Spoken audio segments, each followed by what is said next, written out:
Okay. All right. Good afternoon, everyone. So thank you all for coming in person. Thank you all for joining us in Zoom land. My name is Danny Reed. I am the Director of Cultural Arts and Adult Programs at the Miami Beach JCC. So I want to thank you for coming here. And of course, this is a Jewish gathering, so we started a few minutes late, and we have a few people that will be arriving late as well, but that's okay. We're here to welcome you to the JCC. I see a familiar face, some unfamiliar faces, so thank you for coming here. We are the JCC for your community, right? We have cultural events such as this, films, literary events. I just found a canasta and mahjong teacher. I'm very proud of that. We have all different kinds of adult programming for you, art classes, lectures. We are fitness, of course. You can hear the banging of from the fitness room. So I encourage you to please join us. And for those of you on Zoom, if you are in Miami Beach, please come and visit us. We can give you a guest pass so you can take advantage of what we have to offer here. And today is one of the things where we have to offer you. We have Rabbi Marc Philippe from Kodesh House. We're very, very happy to have him here, who's going to be talking about the high holidays and the joys of Jewish ritual. We're about to enter, well, we really have already entered, I would say, the high holiday season. So it's one of my favorite times of the year, and I hope it is for you. So without further ado, please, Rabbi Marc Philippe, if you would come up and teach us. Thank you.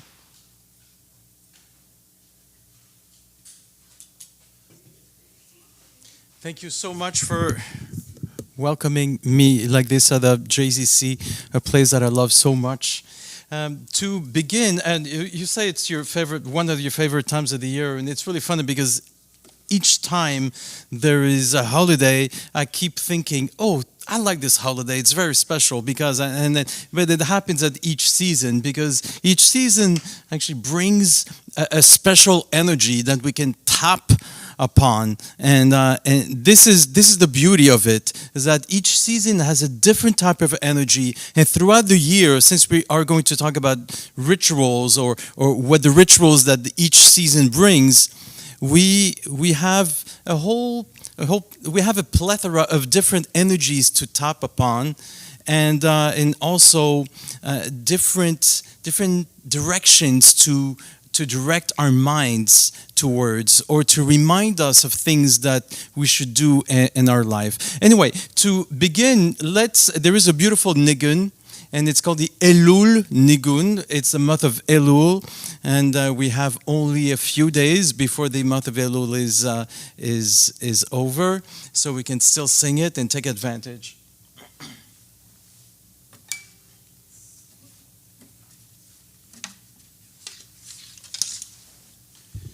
So I think I need to put this microphone. Let me see.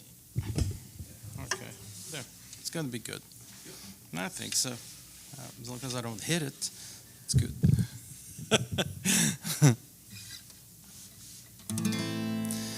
Hi, hi, hi, hi, hi, hi, did hi, hi, hi, hi, hi, hi, hi, hi. Hi, hi, did hi, hi, hi, hi, hi, did hi, hi, hi, hi, hi, did hi, hi, hi, hi, hi, hi, hi, hi,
that's so sweet. Thank you.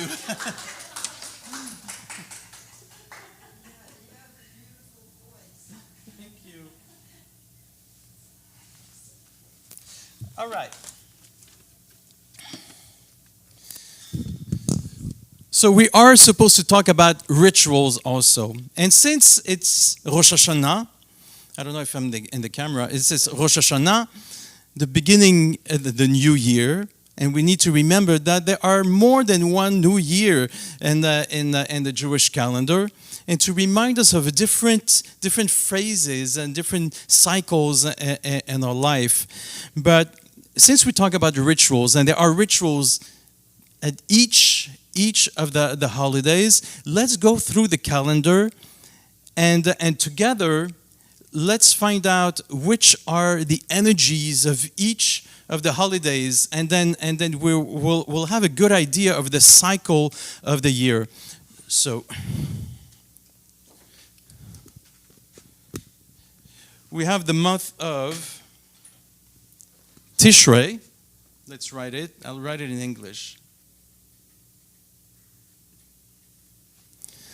That the month of Tishrei is the month that will start this. The Rosh Chodesh Tishrei is Rosh Hashanah. It's and so what do we have? What theme do we have on Rosh Hashanah? Do we have themes? Renewal, absolutely.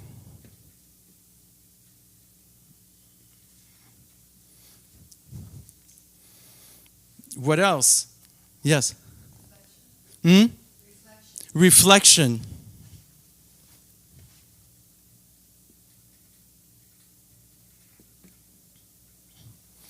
Because we do a work of introspection, right?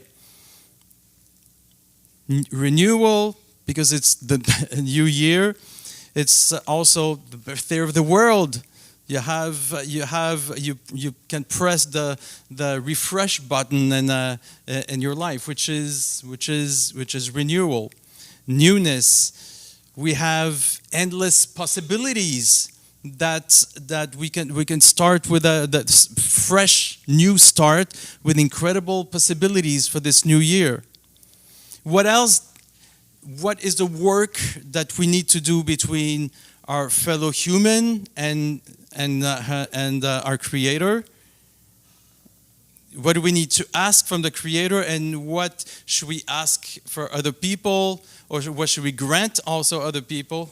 Forgiveness. Thank you. Yes. I was thinking more in terms of that for Yom Kippur, but I guess that's what you. Well, the 10 days. Hello. The 10 days of Tshuva is really to ask for forgiveness. Yes, absolutely. But now is also the time to go to our fellow humans and say, I'm really sorry if I did something to offend you. I'm really sorry if I said or I did something that was hurtful. And we may not know. And if you know, God forbid, that you did something, then now is the time to go to that person or these individuals, and because that is part of the reflection, that is part of the renewal, that is part of everything that happens internally to push this refresh button in our life. And also, what can we receive on this new year, on this day of the new year? Redemption, yes, redemption.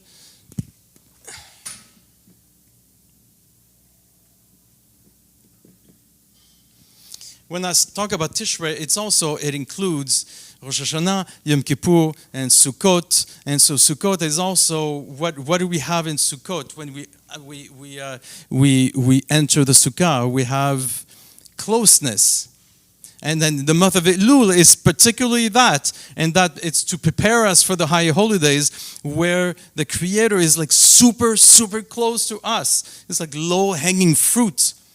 And so this closeness, if you want, if there is a time where you are searching a closeness to God, you can do this every time. Any time of the year, of course. Like there is like God that can say like, I'm sorry, but it's a month of March, but you can't get close to me.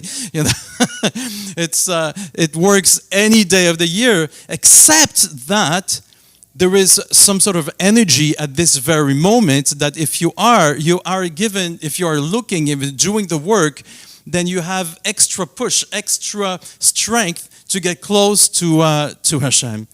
So closeness.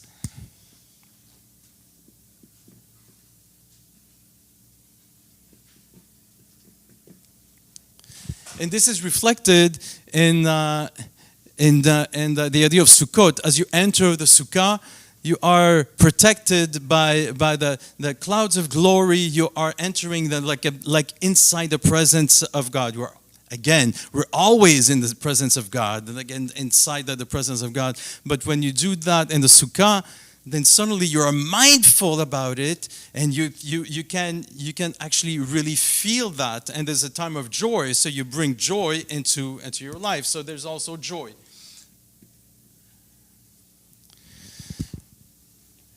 There is also Jewish unity as the mitzvah of Sukkot, because we go the month of Tishrei, doing the energies and the themes of the month of Tishrei. You have Rosh Hashanah, Yom Kippur, Sukkot, and then so when you wave, you shake the lulav, it represents also Jewish unity.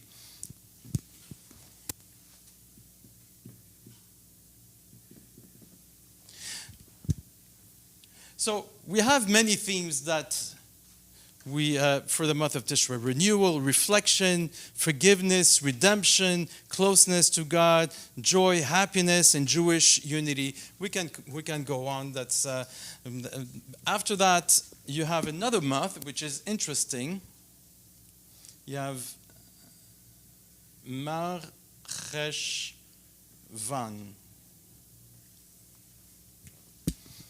It's going to become blank. Or we can put in the energy in it because there's no holiday in it. And so our tradition says it's Mar Cheshvan. The month is Cheshvan, and Mar is bitter, the bitter month of Cheshvan, because there's no holiday. But since we had a marathon of holidays here, maybe it's not too bad to take a little break.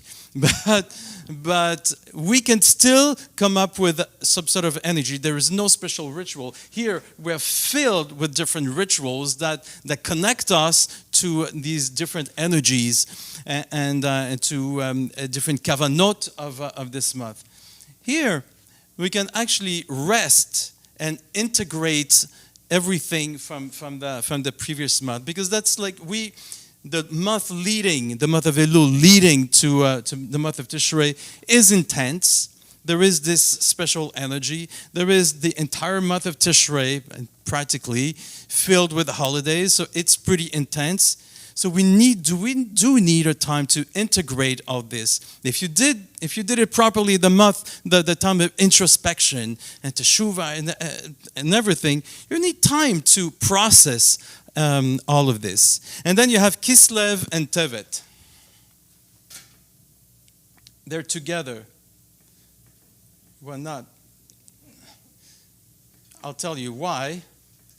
Because what do you have in Kislev and Tevet? You have Hanukkah. And Hanukkah starts in Kislev and ends in Tevet. So that's why I put them together. So what do we have? A theme. Like there's a festival of... Light, yes.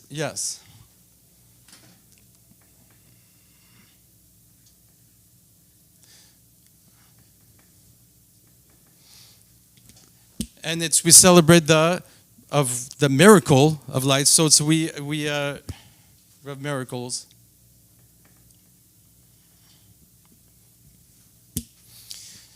We have the month of Shvat.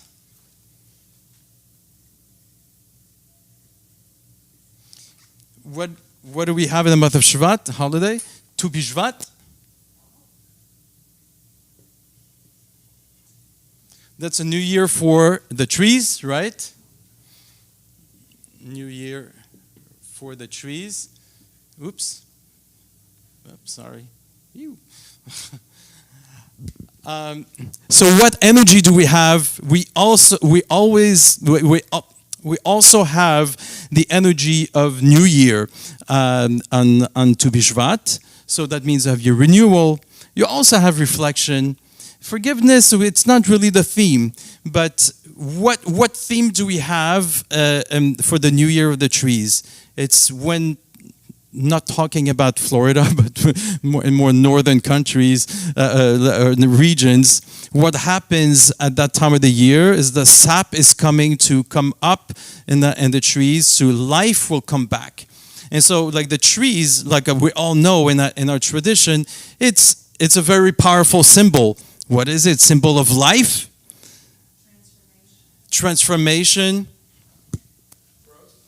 Yes. Life. Transformation. Birth or rebirth. So these are the themes that we can attach ourselves, or also the blessings that we can tap onto. So, like, I don't want to go in deep details in each holiday, but it's important to remember that when we get to the month of Shvat and we have Tu B'Shvat, and you may attend a Tu B'Shvat Seder or not, or you may want to do a really quick Tu B'Shvat Seder and have some different fruits at your table that night or that day, and reflect on the fact that it's the renewal of life. It's transformation, our own transformation, and that is a theme that comes out again, of course, for Rosh Hashanah. We have high potential for transformation, just like a tree comes out and transforms, because it's the same tree, but it's not exactly the same tree as the previous year. And birth and rebirth. We continue with the month of Adar. What do we have on Adar? You have the holiday of Purim. We say in our tradition, Mishenichnas Adar marbim besimcha. On the month of Adar, our joy should increase. And then later on the month of Av, the Mishnah says the joy should decrease.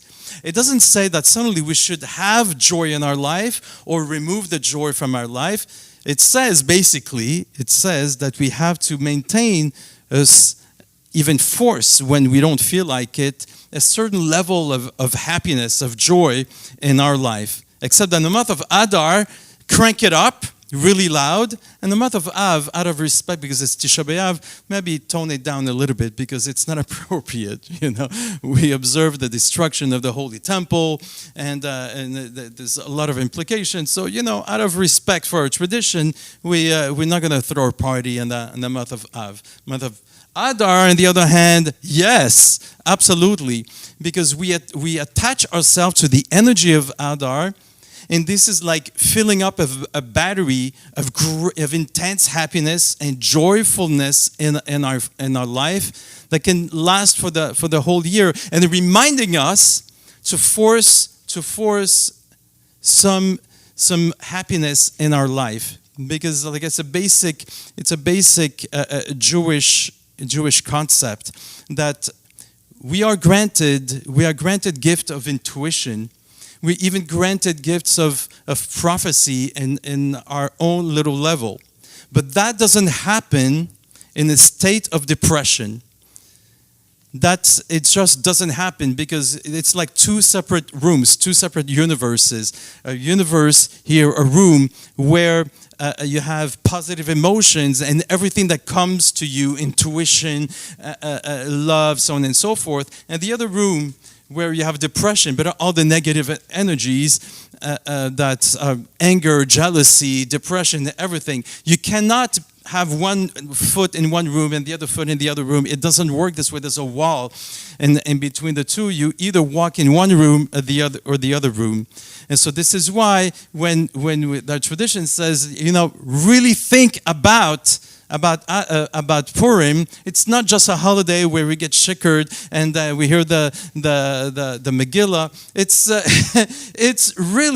It's really to align ourselves with much more than that, with intuition, with prophecy, with love, with receiving love and giving love and abundance and connection with the divine. Because one other theme of Purim is that we all know that in the Megillah, the name of God is not mentioned. So it's as if God is hiding, but the hand of God is so very present, is so very much there. So we are aligning with this to know that maybe even in the moments we are not very aware of the divine. Nevertheless, we allow the hand of God to guide our life in the right direction. And you may think, how do I do that? It's very simple. It's very simple. We have rituals, we have holidays, and you align yourself with this holiday, and you think about it. You do it in a mindful way, and you actually dive in like crazy on the night of Purim. You connect. Well, this energy is there.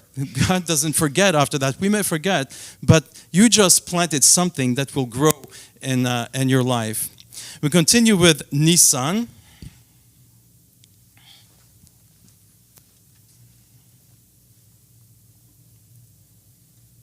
What do we have on Nisan?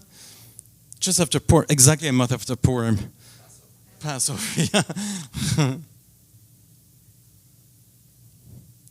So we need to know, we need to remember what happens before Pesach, before in the story of Pesach. What is it, a happy moment or not so happy moment before Pesach?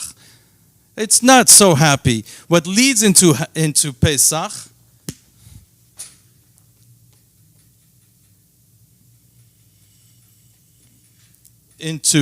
Pesach is slavery.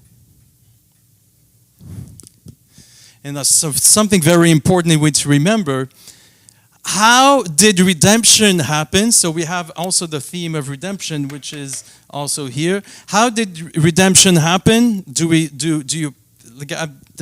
How did it start to happen?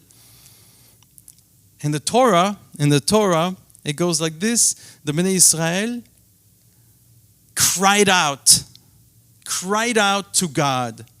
And the next verse, we talk about Moshe and the burning bush. So redemption happened at the moment when Bnei Israel realized that there could be another reality for them. At the moment they said, okay, I'm a slave, my parents were slaves, my grandparents, probably my great-grandparents were slaves. Okay? There must be another reality in my life. Something else can happen in my life. God, please help me, or help us. We're crying out. It's not like God suddenly said, oh, I'm just noticing that my kids are crying, my children are crying, and thank you for reminding me, because I forgot you were slaves. No, it's not that. Is that it's a state that we can find ourselves into, not physical slavery, God forbid, but in a state, instead of slavery of either our emotions or situation, or it could be family, it could be professional, it could be with friends, it could be, there are a multitude of different situations. We're enslaved of that situation. And then we can say, I can't get out of it by myself. But the idea is that to do like in the Torah, to ask for help. Because the moment you ask for help, bam, the redemption is already on its way. It didn't happen overnight, but the redemption, the start of the redemption happened exactly at the same moment. So when we ask for help, that redemption happens. So the theme is redemption.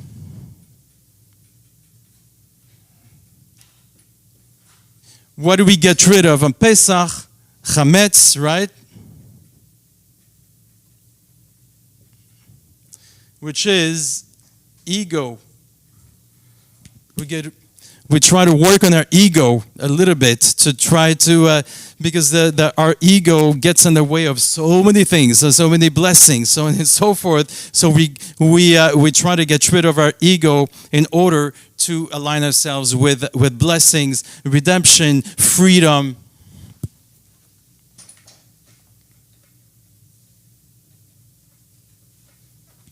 So we're almost done.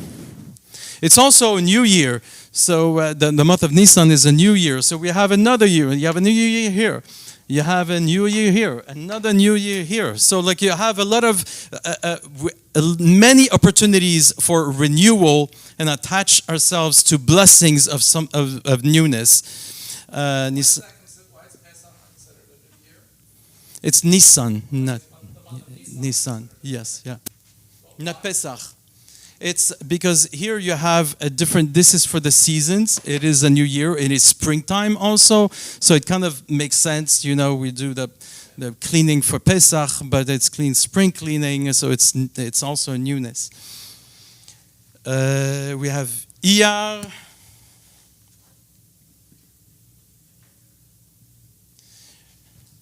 Iyar, what do we have in Iyar after Pesach? We have a time of, we have the Omer, right? And it's a time of summer mourning because you have the students of Rabbi Akiva were dying from a plague. Like the Omer, the plague stopped. And like the Omer is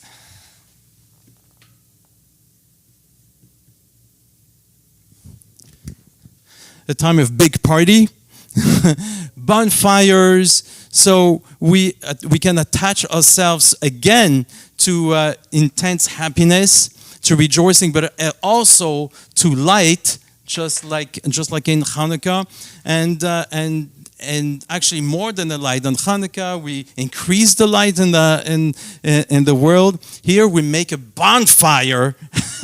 we make it. We don't want to live with a little spark, with a little flame. We want mamash, a big fire. After that, we have Sivan.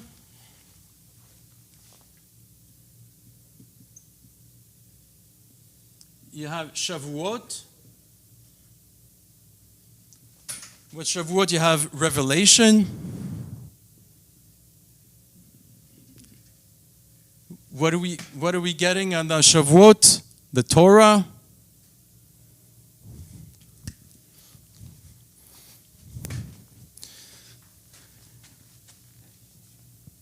Shavuot, just really quickly, Shavuot was included in creation.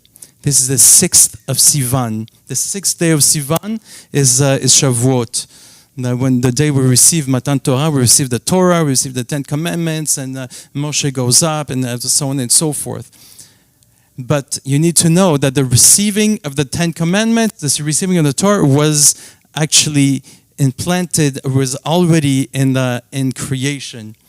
So you have when we look at the recounting of the creation. I'm good. Thank you so much. I have a glass there. Thank you so much. A glass of Merlot would be nicer, but I'm kidding.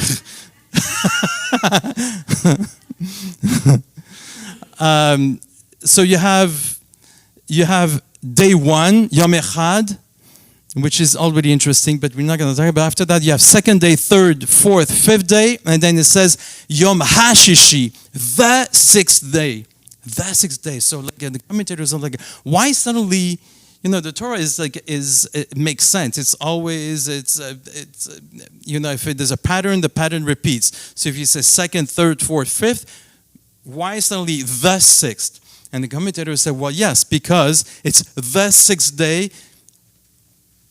It relates to the 6th day of Sivan. So in the creation, like God was saying, I'm creating the world in order to be able to give the Torah to humanity, to the Jewish people, to humanity. So we're already the giving in the Torah was embedded in creation. So this is an important theme to align ourselves. Like it's not only connect in a deep way with God through the Torah, which transforms us, which makes us better, which gives us a sense of ethics, which heals the world, so on and so forth. You have all these things, so we align with that, but we align with the fact that the purpose of creation was also for this, for us to receive this. And then you have the month of Tammuz. You don't have a holiday there. But this is where we start we start cranking down the happiness in our life just out of to be a little bit sober. I'm not talking about Merlot here. So here, because it leads to Tisha B'Av. We have you have the fast of Tammuz, which the three that when the walls of Jerusalem were breached. At that point, we start saying, okay, let's tone down a little bit. We have Tisha B'Av. It's very important. So the month of Av, then you have Tisha B'Av, the destruction of the Holy Temple, the first and the second. We all know that so many catastrophes in Jewish history happen on that day. But what is even more, to understand what I'm saying, even more catastrophic than the destruction of the physical temple is acts that we do that destroy our own temple in our heart. Because the construction of the temple, whatever relates to the temple, the Holy Temple in Jerusalem, is actually a symbol of the temple, the Holy Temple that we have in our heart. Everything that goes for the construction of the temple, everything that relates to the temple, relates to our own very temple inside of us.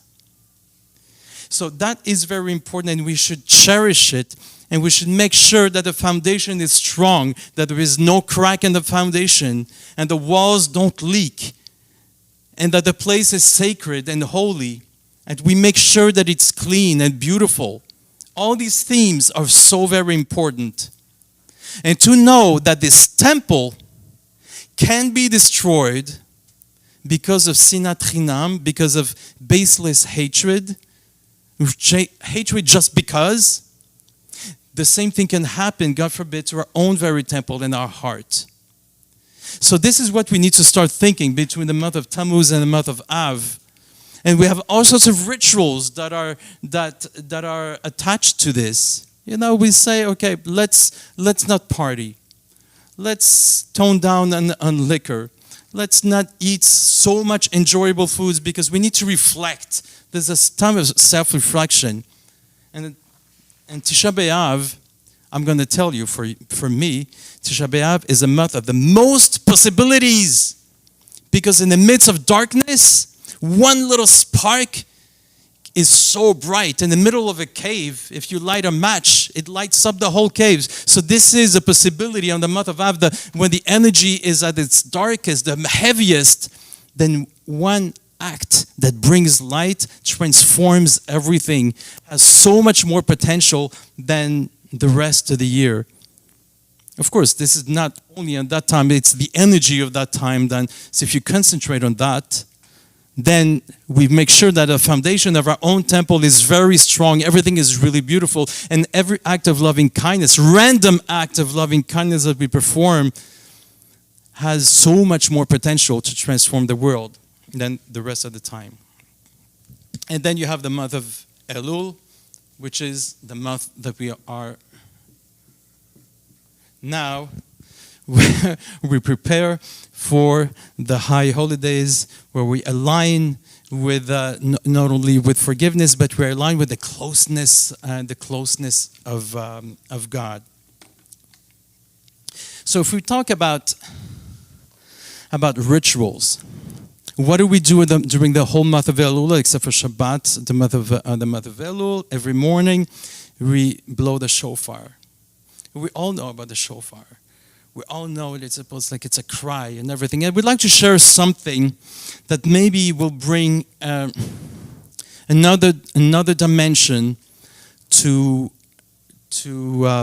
listening or hearing the sound of the shofar. When on Rosh Hashanah, we read the portion that precedes Chaye Sarah, which is the life of Sarah, which is the death of Sarah. And we know that Abraham was supposed to bring his son, Yitzchak, on top of the mountain to be sacrificed. So, we need to remember something is that this goes against everything Abraham was teaching, everything Abraham believed in. You don't sacrifice humans, even even more so less your own son. You don't do that. We don't do that. I'm not like the other people. I don't do this. This is not what Jews do. But God said, okay, I'm asking you to do this. Go through all the motions and trust what is happening. This is super hard, and we're not talking about Yitzchak, who's 4 years old, who has no idea what's happening. He's 36 years old. He knows exactly what's happening. So I would like to please try to imagine what is going on in Abraham's mind as he's going up the mountain with his son. Do you think it's just going up? It's like, oh God, yes, I'm going to do what you asked me to do. No, right? There's like intense prayer. It's like, God, I trust the process, I trust you, but I'm begging you, something should happen. Please, something has to happen. I'm doing what you're asking me to do, and I will do it. It's heartbreaking. I will probably die after that. Please do something. Please help me. And now what is happening in Yitzchak's mind? He's probably davening like crazy also. And he goes along because he respects his father. And he goes up. And can you imagine? Yitzchak is probably saying, God, I trust my father. I trust you. But something must happen. Can you please make something happen? I'm doing this out of respect. I'm willing to die 1,000,000 times for you, God. But please, there's probably something I have to do. So you have that is happening. So this is all part of the shofar, the preparation before the shofar. It's the intense prayer. Something has to happen. God, I don't know what. I have no idea what. So as we all know, Yitzchak is lying down and Abraham takes his knife. Sarah knows that Yitzchak is about to die. Sarah knows that Yitzchak died. She was also a prophetess. She didn't know that actually he was saved. What does a mother do when she knows her son dies?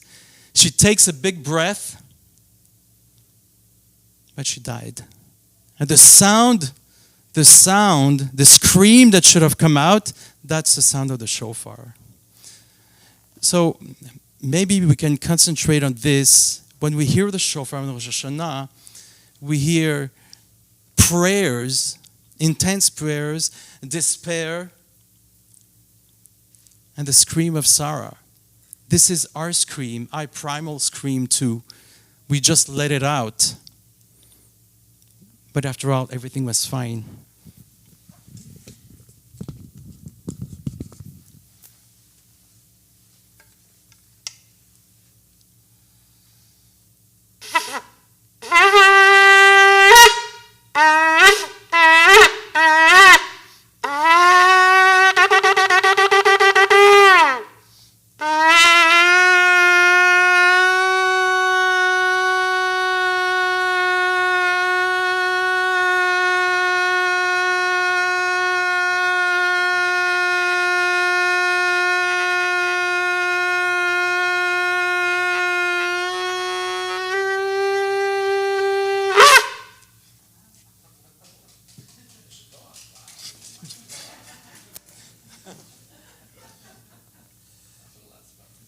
Okay, so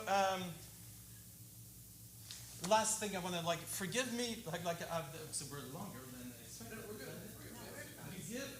You give a microphone to a rabbi, this is what happens. Don't want to let go. So we were talking about, we spent a lot of time in this, but I really, really wanted to go through this. So just only to feel the pulse of the year, and if you can remember some of it, to align ourselves with the different energies throughout the year is a great source of blessing, actually. Because we go through a whole cycle. But now another ritual that I want to talk, it's actually part of the liturgy. We have in the Machzor maybe one of the biggest Jewish secrets. biggest Jewish secrets, hidden secret, we have 3 words that we recite.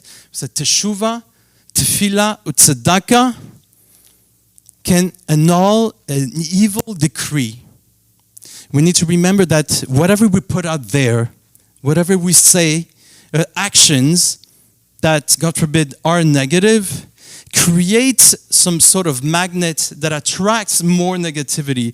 It's, we need to stop being superstitious that it's only God that judges us and then writes us in a book like we're going to die or this or whatever. It's like a lot of it, we just bring it about in our lives ourselves. And so the energy that we put out there acts like a magnet. So the more positive energy will attract more positive energy. And the other side, God forbid, will attract negative energy. We're human beings. We always put positive and negative energy. And this is why our tradition says, please be mindful. Be mindful of what you say. Be mindful of what you do. Because you will attract more of what you just said or what you just did, right? But if it happens that we did put out some negative energy, which will be brought back into our life in the coming year, then our tradition says, well, there is an antidote. Teshuva, tzedakah, teshuva, tefillah, and tzedakah. Teshuva, it's not like repent, repent, yes, it's repentance, but it's the work of teshuva is turn. We may be on the wrong road, we may be on the wrong side, we're going north instead of south. And in itself, it's okay as long as we recognize that we're on the wrong road, on the wrong direction, because the fact of we recognizing this, we just learned something, we just grew. We just did something. We just transformed our life. Okay, I'm going to turn around. This is Shuva. I'm going to turn around. Also, Shuva is the work of introspection. You turn inside yourself, right? So this is the most important work. Okay, let's concentrate right now maybe on the negativity that I brought out because this is the time to do this. We shouldn't concentrate always on the negative. That's not what I'm saying. But let's work on the negativity that we may have brought out. And maybe there's a character trait that we need maybe refining or transforming. And you identify that, whether it's anger, jealousy, avarice, whatever it is, or just like a tendency for something, you recognize it and you say, okay, this doesn't serve me. It doesn't serve the world. I need to transform this. And part of this work is say, God, I'm sorry if I do this, X, Y, and Z. I'm sorry if I do this. This is the work of teshuvah. I'm sorry. So feel sorry about it. Because when you do that, you actually implant something in your life. You're actually saying, okay, this was not good. I need to feel sorry about it. And be determined to work on that. So that's all really good. Say, God, I'm going to work on, let's say, my anger. I'm going to work on that. I'm going to transform it. This is my resolution for this new year. God says, great.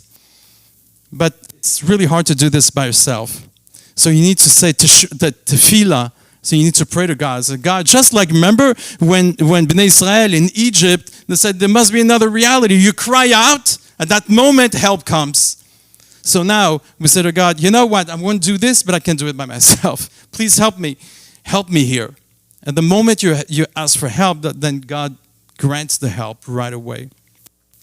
And after that, if you want to seal this to transform your life, it's random acts of loving kindness. Tzedakah is this. Not only, yes, money in the pushka, yes, absolutely. But it's everything else that's acts of righteousness that have the power to change your life, to save your life.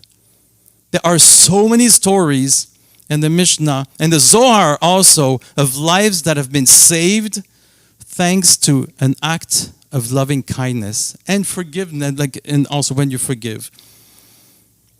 So since it's late, I'm not going to tell you all these stories, but just please take my word from it that these acts of loving kindness have the power to even save your life.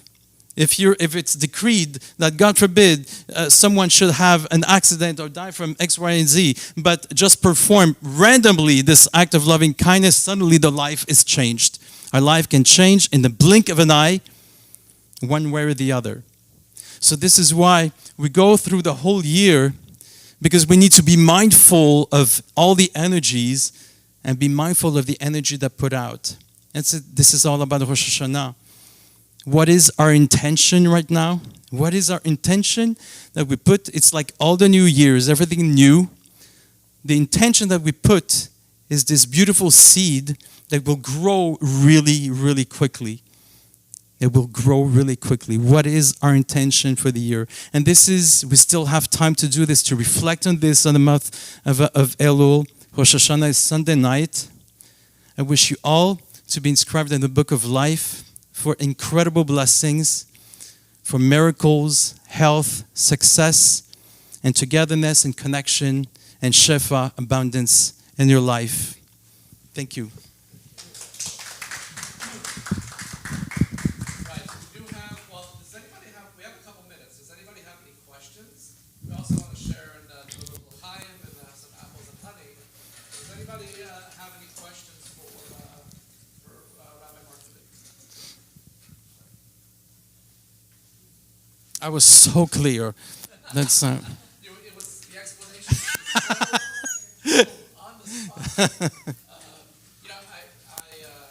One thing kind of connected with it, but the whole concept of there being multiple New Years. Mm-hmm. So I'm wondering if that connects, because our the three major holidays that we have, Sukkot, Pesach, and Shavuot, are also connected to the agricultural. Yes. Yeah. Connected to the agricultural cycle Mm-hmm. in Israel. Yeah. Israel. Mm-hmm. So is there a connection between that and even like Tu B'Shvat being the new year for the trees and I don't know if you can explain it, is there like a mystical connection or something? Well, everything is mystical and nothing happens by a coincidence. And we need to know that it's true that Shavuot is originally an agricultural holiday where we bring the Bikurim, and it's also a newness. It's also giving of ourselves to a time of connection also, because when you say like that first fruit that comes out, instead of having the impulse to eat it right away, you say, no, I'm gonna put a little red thread on it, and I'm going to bring it as a gift to God. So it's a way to connect in a deep way. Historically, a tradition says it's also Matan Torah, the receiving of the Torah, which is called what? A tree of life. So like the fruit of the tree, and then you have all of this together. You know, it's we are. The Torah says, we are compared to a tree in the field. And we have wonderful apples. Dip the apples in the honey for a sweet new year. I want to thank everybody for coming. Here, let me just grab that.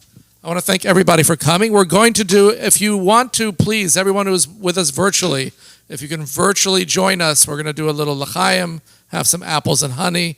I encourage everybody to come up who's here.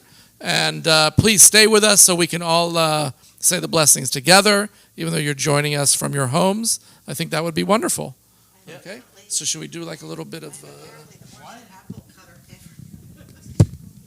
Does anybody want a little wine or grape juice? What would you like? Concord, American Concord grape. So here, we'll bring it to you. Here, maybe we'll do this. Maybe we'll... Here's where it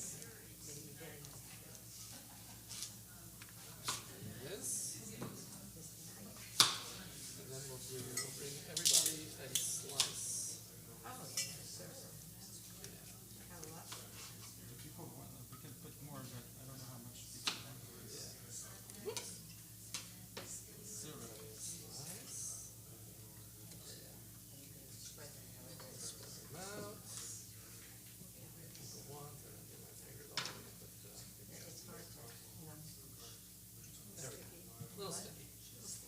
Baruch atah Adonai Eloheinu melech haolam borei peri hagefן. Amen.